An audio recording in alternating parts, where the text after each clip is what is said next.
महाभारत का उपक्रम। शौनक जी बोले, तात सूत नंदन, आपने भृगुवंश से ही प्रारंभ करके जो मुझे यह सब महान उपाख्यान सुनाया है, इससे मैं आप पर बहुत प्रसन्न हूँ।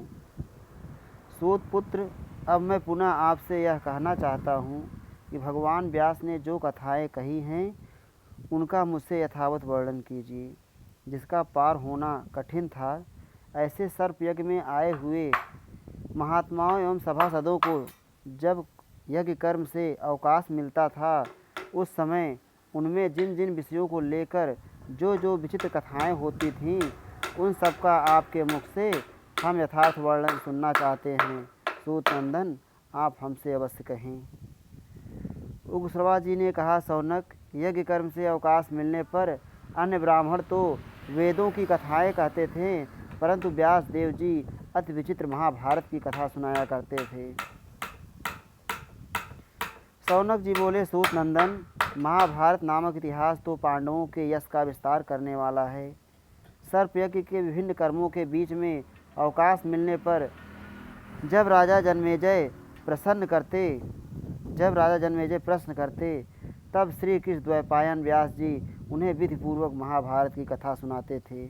मैं उसी पुण्यमयी कथा को विधिपूर्वक सुनना चाहता हूँ।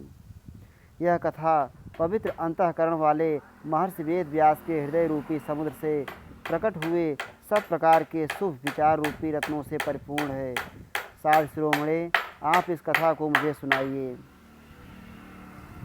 उग्रश्रवा जी ने कहा, शौनक, मैं बड़ी प्रसन्नता के साथ महाभारत नामक उत्तम उपाख्यान का आरंभ से ही वर्णन करूँगा, जो श्री कृष्ण द्वैपायन वेद व्यास को अभिमत है। विप्रवर, मेरे द्वारा कही जाने वाली इस संपूर्ण महाभारत कथा को आप पूर्ण रूप से सुनिए।